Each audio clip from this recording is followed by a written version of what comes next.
It's not necessarily about getting a viral video, getting so many likes or views. It's just developing that community, that tight-knit community who are going to support you.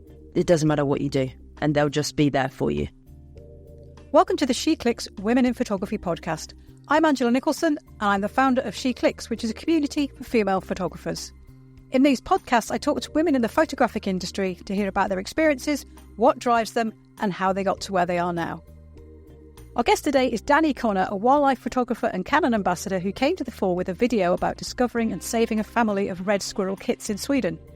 Since then, she's photographed a range of species, publishing her adventures on her YouTube channel. Dani also now works with the Red Squirrel Survival Trust and has produced a series of conservation films. Hi Dani, thank you for joining me on the SheClicks Women in Photography podcast today. Hi Angela, thank you for having me. Now, I know you're in Mexico at the moment. Are you up to anything exciting there, or is it top secret? No, it's not that secret. I'm here for 2 months, mostly to get some sun after a year in Sweden. But also I have been filming some videos. So I went to Tulum and I found spider monkeys, which was really exciting. Found a really small young baby, which was really nice to photograph. But mostly just cracking on with a lot of editing. I have 10 videos to get on with, so I'm mostly just doing a lot of video editing. Yeah, so you're chained to your desk, actually. Yeah, exactly. Yeah, I've done quite a bit of video editing myself, and I like it, I enjoy it, but it's quite painstaking, and there's times when you sort of look up and realise, oh, it's dark. I probably should stop doing something and go and get some food or sleep or something like that. Yeah, exactly. I think there's some people who really can just crack on with editing and they really enjoy it, but I'm not like that. It takes me time. Are you one of those people who has to keep watching it through again, just tweak it a bit more, and then you realise, well, if I'm going to make that tweak, then I need to make this other tweak, and you keep going through? Yeah, definitely. Especially with YouTube, it's all about short form or condensed. So I'm always trying to see, can I make this section a bit shorter? Yeah. So, yeah, it does take me a while. Okay, we're quite similar. Now, just to rewind a little bit, what first drew you to photography? I started more than 14 years ago, and I wanted to get nice photos of my dog. And so I took him to a woodland. I borrowed my dad's camera, and after getting some photos of him, I started to notice nature around me, and my camera basically went from my dog to nature. And from then on, I was pretty solidly focused on wildlife photography. And were you interested in wildlife before that, or was that what got you interested in it? Photography definitely sparked that interest, but I already had an interest in animals, but not necessarily in wildlife. Like, I couldn't identify birdsong, or I didn't know much about my native wildlife. So it was really then that really sparked that interest. Oh, nice. Yeah, it is interesting how sometimes one hobby can spark another, or one interest sparks another, and they kind of jog along quite nicely. I think photography does that quite a lot for people, and videography, of course. Yeah, definitely. I mean, that's the amazing thing about photography. You're documenting something you love or something you're passionate in, and it happened a bit the other way around, but I adored my dog, so I wanted those nice memories and moments of him, and then it basically sparked the wildlife photography. Oh, lovely. And I think you can never have too many pictures of your dog. We have a dog, and he's probably my most frequent subject, and actually the most awkward, but I still keep trying. Yeah. You got to keep going. I'm glad you know the feeling then. Yeah, it's very familiar. I think anyone with a camera and a dog knows exactly what it's like to try and photograph something that just doesn't want to look at you. Yeah. Have you studied photography formally at all, or are you all self-taught? Also self-taught, actually. I studied zoology at university, and I thought I was going down the science route, and it was only actually during COVID that I went full-time. So I've not had any, I've not studied photography at all. So when you say when you went full-time, you mean went full-time as a photographer? Yeah. So a few years ago. Oh, great. So what was it that made you transition from being, a hobbyist photographer to being a full-time professional photographer? Well, I went to Sweden just before COVID to basically volunteer for a wildlife photographer. And at this point, I had just quit my jobs at the Natural History Museum and at a zoo. And the plan was I was going to do a PhD, which ended up falling through because of COVID. But I ended up staying in Sweden for basically the whole of the first lockdown. And I went viral on Twitter, and suddenly I had an audience, and I wasn't really sure how to not necessarily monetize it, but how to keep continuously engaging that audience to eventually take it somewhere else. And after 6 months in Sweden, I became full-time professional, I guess. Yeah. And whilst it's fantastic what you do and you produce beautiful videos and photography, ultimately you do need to earn a living from it. How do you actually do that? So I have multiple revenue streams. The main one is through YouTube. So I do sponsorship integrations. So I will talk about a service or a product for maybe 30 seconds in the middle of the video. The other income is through Google AdSense. So if you watch my video and you don't have a membership to YouTube, you do watch an ad and then I get half of that income. So the rest goes to the brand. I also have Patreon. I sell calendars every year. And then I do talks, online talks, maybe some articles. So I have various streams, and that's quite nice because it keeps my work exciting. I'm doing various different things, but YouTube and videos is the main one at the moment. Yeah, I know what you mean. It is nice to have a bit of variety in your work life as well as anywhere else, to be honest. But do you sell any prints or, sell images to magazines or perhaps write articles for magazines or anything? So I would love to do prints. It's something that I haven't really properly explored. I would love to do something where at the end of each video, I promote 1 or 2 prints for just a short period of time. And then when the next video comes out, it'll be a different image. So that's something I would really like to do.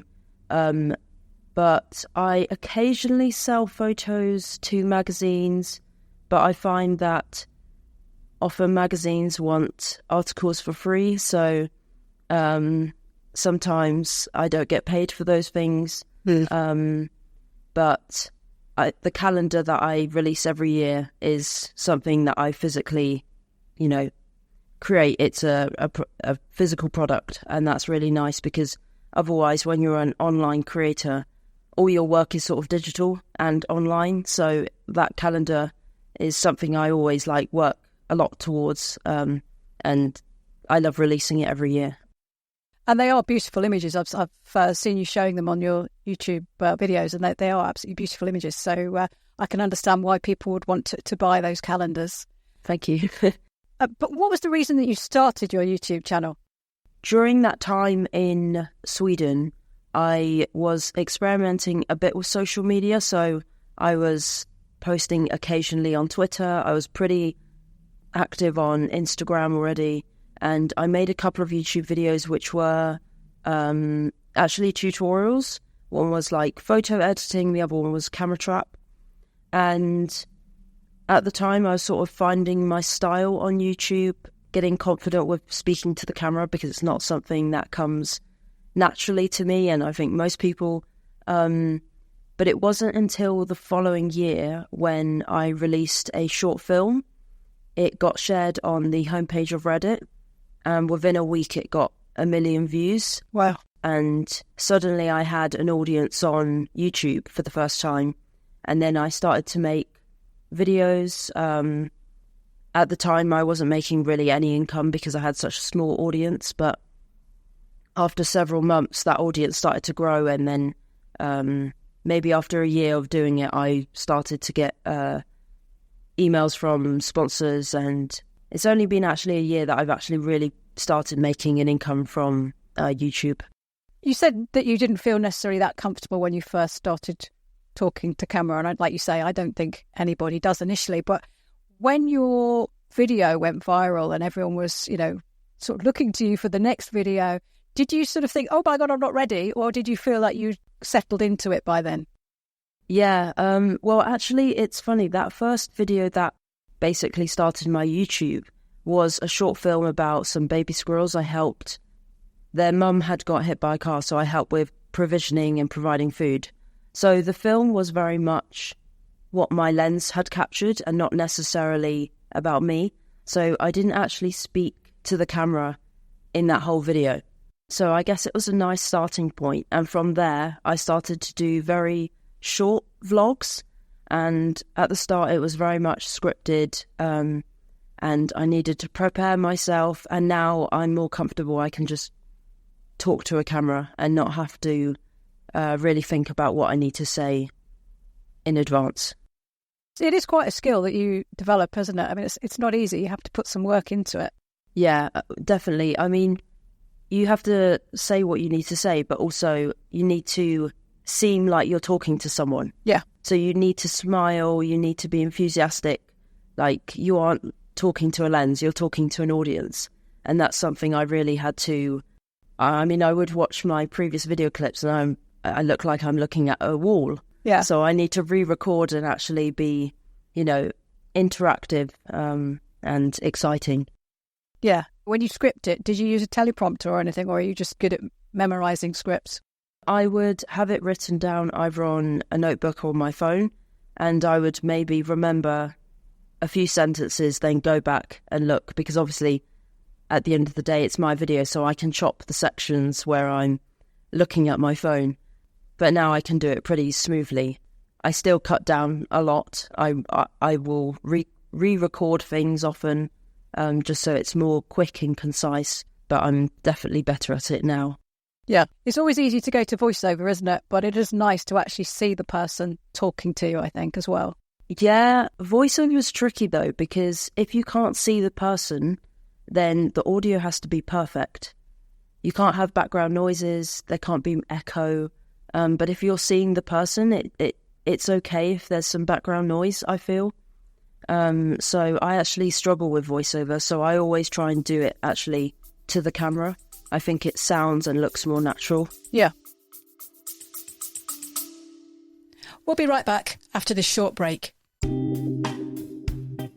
Please excuse this interruption. This podcast is supported by Canon, a leading technology company founded in Japan in 1937. Canon is dedicated to helping people reimagine and push the boundaries of what is possible through imaging. Canon believes in living and working together for the common good to develop a better society and a more inclusive and equitable world. Let's get back to the episode.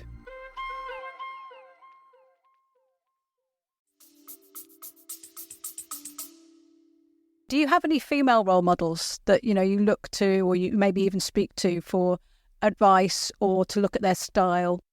In the photography sector, not so much. I have lots of, colleagues or friends my age, and it's wonderful speaking to someone else who's maybe not doing YouTube, but in the freelance world, whether it's Instagram or TikTok. And it's always interesting to learn from them. So I've got a few: Gamanda Lopez, Roxy, the zoologist. Oh, great. It's nice to have people that you can bounce ideas off and talk through things, I think, because I don't know about you, as an extrovert, the way I think through things is through conversation rather than sitting on my own and working it through. But maybe you're an introvert and you like to puzzle it all out. I'm definitely an introvert.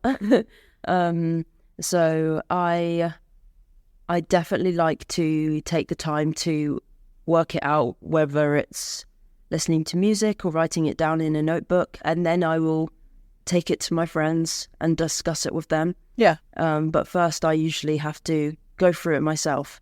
But yeah, it's lovely having a community of online creators and bouncing ideas and learning from each other, learning from mistakes as well.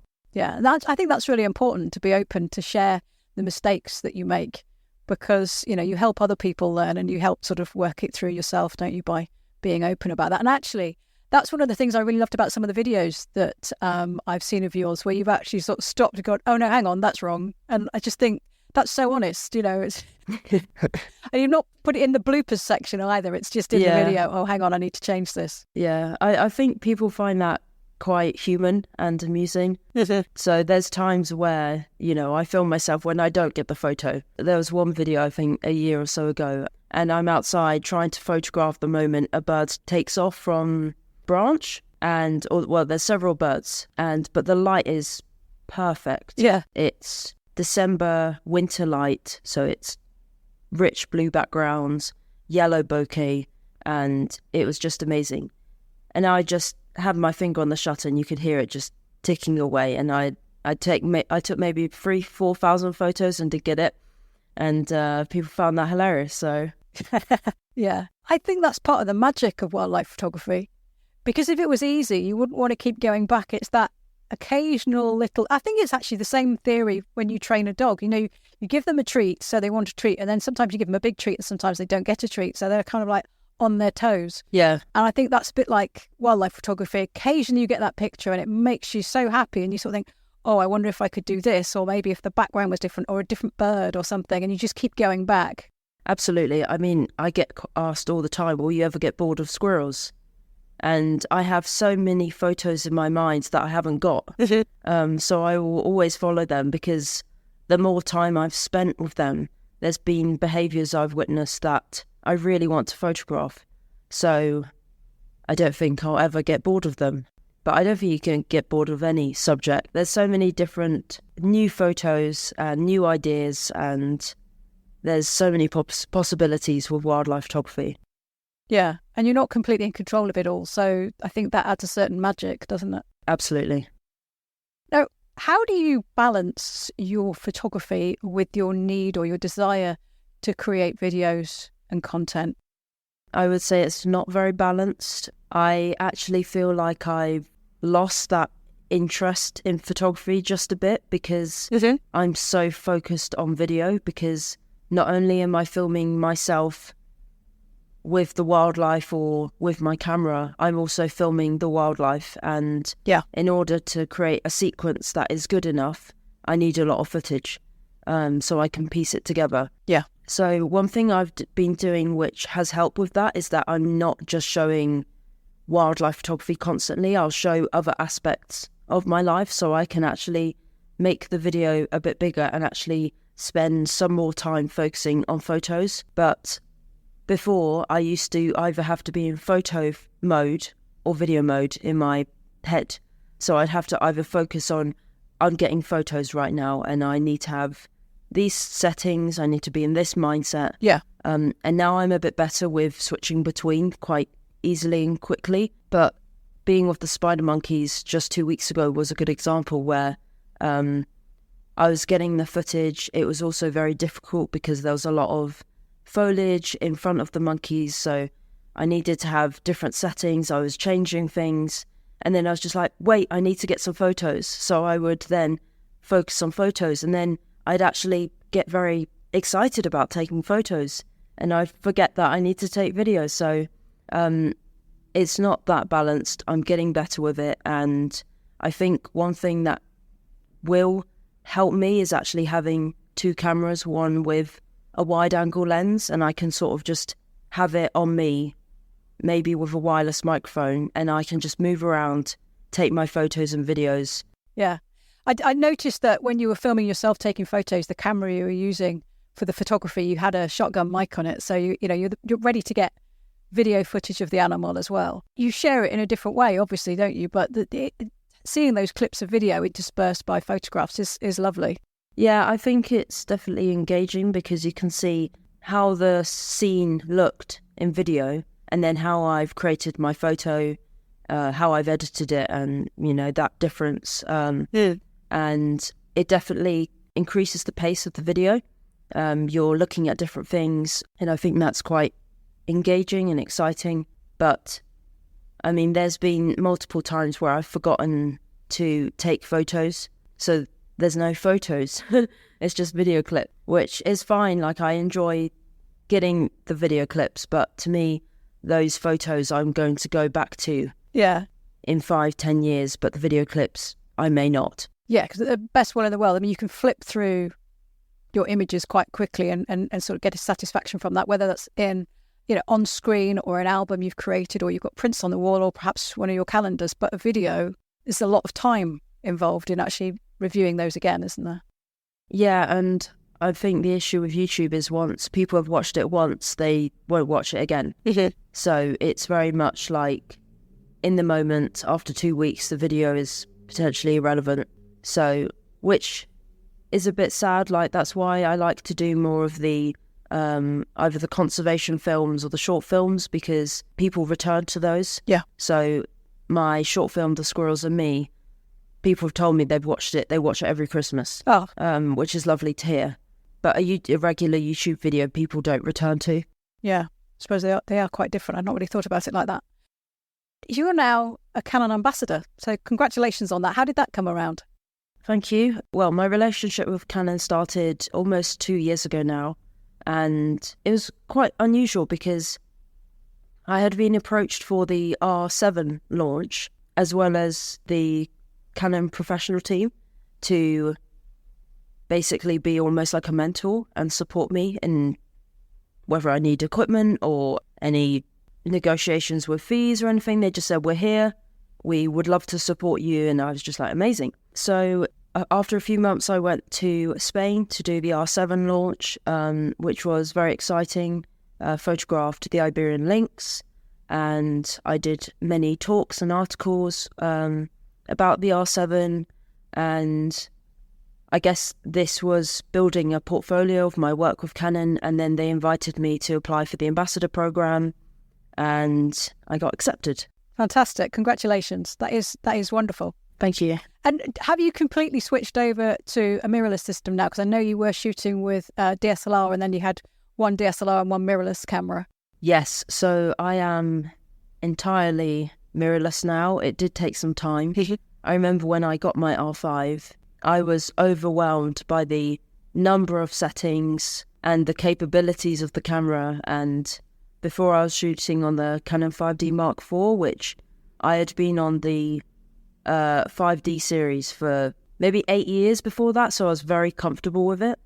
And then going to the mirrorless, I was just very, it was overwhelming, basically. But now I'm completely comfortable with it. And when I go to the 5D Mark IV, which I still have, I get annoyed and frustrated that it doesn't have the same amount of capabilities. But I mostly use that DSLR for camera trapping. So a camera I can leave in the forest for multiple hours or even overnight. And I'm not too worried if it won't disappear, but, well, it might in London. But if it rains, it should be okay. It's not my main camera. And I'm looking to get another R5 so I can have two, which I think will help me a lot for filming. Has subject detection and perhaps eye detection been a major step forward for you? Absolutely, yeah. Sometimes, like, if I'm photographing squirrels in a poorly lit forest and they're moving very quickly, it won't detect the eye, but it will be on the body. And that's amazing for them running or running up and down trees. And when I'm vlogging myself, I can have it on, human eye detection, and I don't need to worry that it's going to get out of focus. I can, get closer to the camera or further away, and it will continue to track me, which is very useful, because before I would try and set it on manual focus, then switch off the focus on the lens, and then hope that it's maintained the focus. But there's some of my first videos where you can see I've moved a bit and I'm out of focus. Yeah. So it's definitely made my life easier. Oh, good. And do you think your approach to photography and videography has changed since you became a Canon ambassador or became a professional content creator? Not so much since being a Canon ambassador, because it's only been a month or so. Okay, that will be a bit soon. Yeah, but in terms of when I became professional, I used to take way more time to plan shots, and I think one reason is I've got better with it. I know what shots I need. So before I may have written a shot list, and now I just know I'll go, I have this sequence in mind, I need to get these shots. So I'm definitely more efficient now, but now I'm constantly filming, constantly editing, so I just need to be quicker with my workflow. Yeah. Have you got any future plans or goals that you'd like to share with us? Well, I'd love to write a red squirrel book.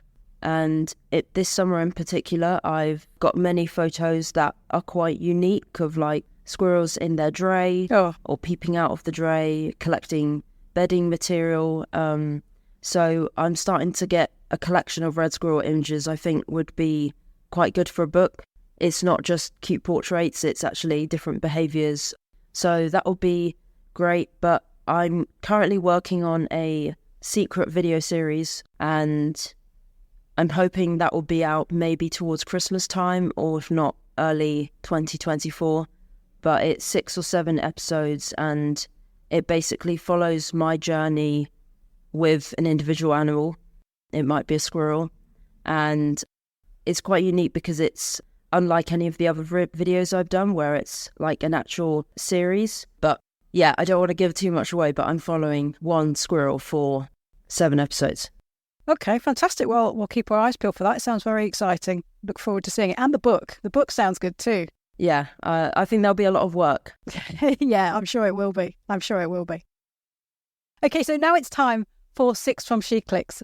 And I have 10 questions from SheClickers. I would like you to answer 6 of them, please, by choosing numbers from 1 to 10. So if you'd like to give me your first number. Okay, 7. Number 7. What's the best piece of advice you've ever been given? And that could be for photography or just in life or both, if you want. That question's from Philippa. Oh, that's tricky. I think it's actually someone from Canon who told me this summer, which was go with your gut and go with your instinct and don't overthink. Because I think this year in particular, I've been overthinking a lot with my work. And he was just saying, you know, before you were more of a risk taker and just go with your instinct. Do you think that you have lost a little bit of that risk taking because you feel there's extra pressure on you because you've got more people looking at what you do? Absolutely. Occasionally videos don't do well, even though I've spent a lot of money invested into them, or a lot of work, a lot of editing time, or maybe I've collaborated with someone and yeah, the video just doesn't do well. Algorithm, maybe the thumbnail or the title wasn't right. There's so many things. And it doesn't matter. It's okay. But the important thing is to make those videos that may not be as popular. And sometimes a new idea will be incredibly successful. Sometimes it's not. And I think it's important to be flexible and also adapt, because the online world is constantly changing. Yeah, I think that sounds like a really sensible approach, because the other thing is, like, you want to make the videos that you want to make. It's your life, you want to enjoy it. So, you know, you've got to follow your gut, and there will be other people who feel the same way and are interested. It's just they've got to find you. Yeah, definitely. But I think also, I always say, you know, maybe 10-20% of your audience are your hardcore audience. It doesn't matter what you do. They will still love what you do. Even if I change to photographing, I don't know. Don't say rats. Elephants or frogs or whatever, like whatever it would be, maybe not of a particularly charismatic subject, they will still follow my journey. Yeah. So I guess the thing about having an online channel is just growing that hardcore audience. It's not necessarily about getting a viral video, getting so many likes or views. It's just developing that community, that tight-knit community who are going to support you. It doesn't matter what you do, and they'll just be there for you. Great. Yeah. Well, I think you're on your way. So could I have your second number, please? 3. Number 3. Oh, right. Okay. Is there an animal you'd like to capture but always eludes you? Several people ask that. And also, just as a sort of add-on, what are your top 3 favourite animals?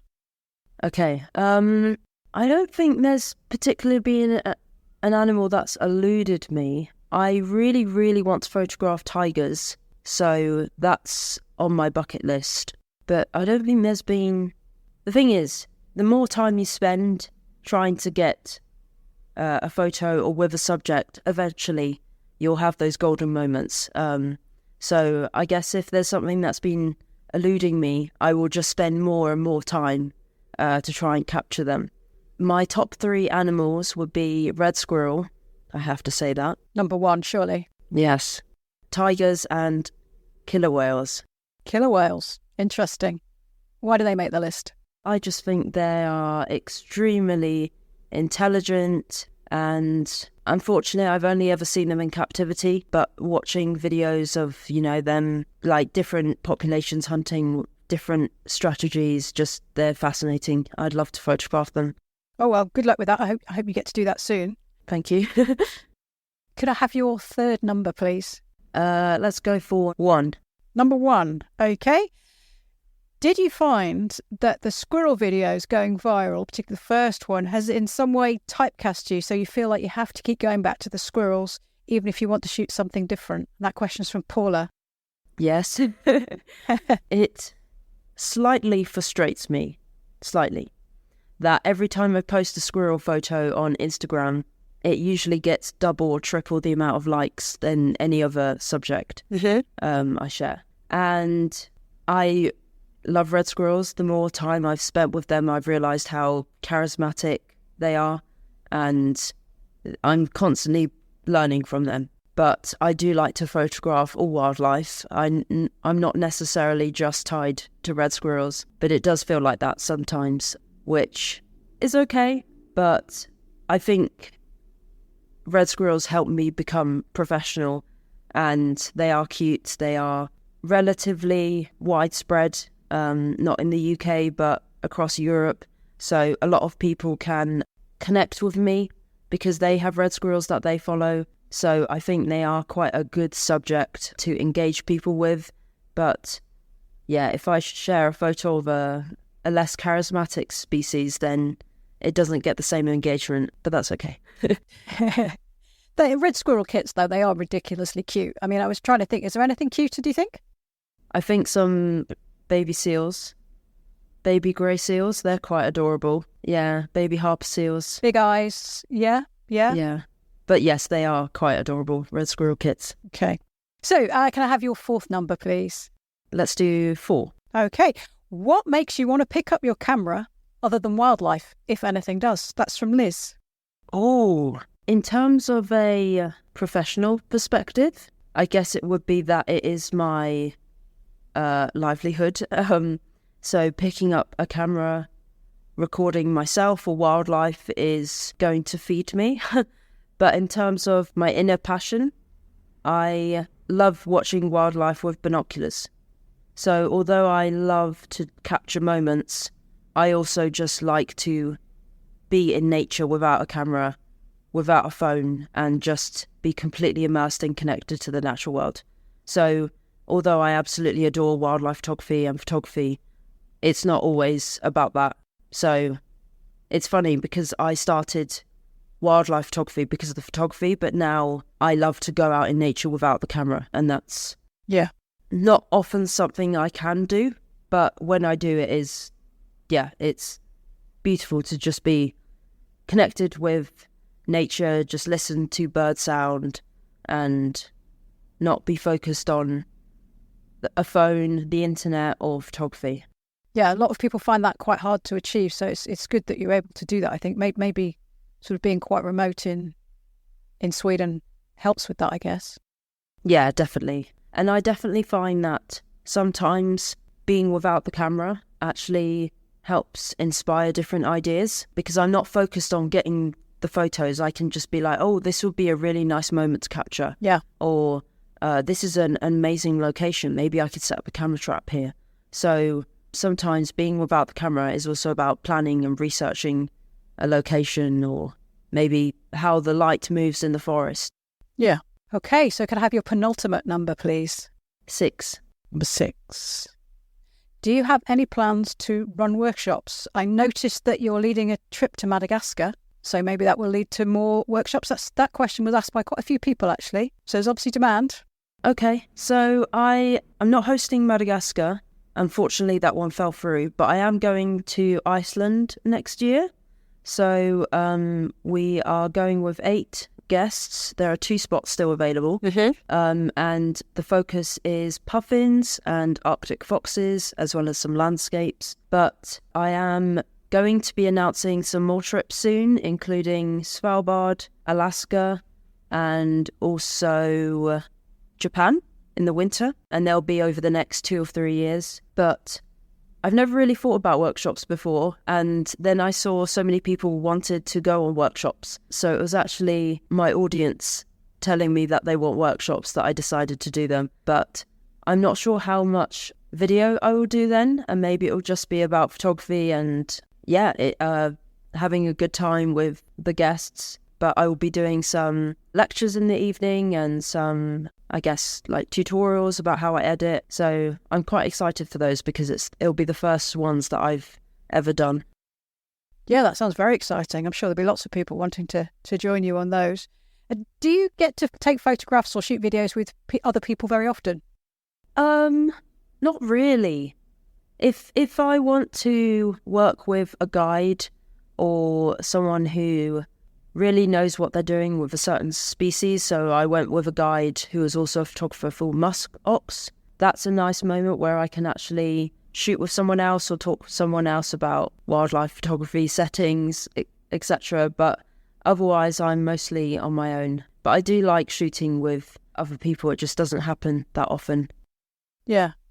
No, it's just I never used to shoot with other people, and then when started SheClicks, we started having meetups, and it is so much fun, and it's very inspiring to shoot with other people. I think you'll enjoy it. Yeah, definitely. Yeah, I started a group maybe 15 years ago when I first started photography called the Young Wildlife Photographers UK. Oh, yeah. And I started it because I didn't have any friends at the time who were wildlife photographers. So that was an easy way to create a community. And we did do some trips, and it was quite hilarious because 8 of us went to the Farne Islands, and we were between 16 and 18 years old, and we stayed at a very small hostel. But we had so much fun, and I learnt so much just watching how someone else takes a photo, and then you think, how did they get that shot? So I would love to do that more. Yeah, that's exactly the same thing. It is such good fun. I'm glad you've tried it. So can I have your last number then, please?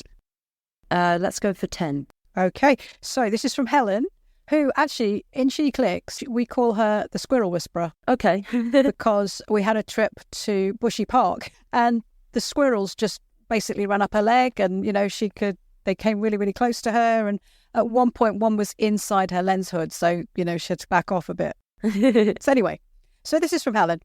How do you decide where or what to photograph next? I often have various locations that are sort of on the bucket list. There's multiple places I want to go to, but sometimes I need to plan it in advance how many videos I'm going to make, how many sponsors, and can I afford this trip, basically. So I have various locations in mind. It's just working out the best way to collaborate with someone to be able to go there. But I often find locations just on Instagram from other photographers. For example, a few years ago, I found this amazing island in northern Norway called Noya, where puffins arrive when there's snow.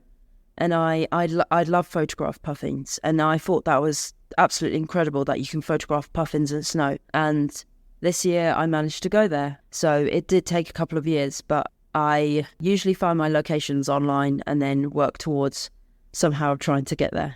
Okay. Well, it sounds fantastic. Yeah, I've seen puffins in the Farne Islands, but never in snow. Yeah, Farne Islands is great as well.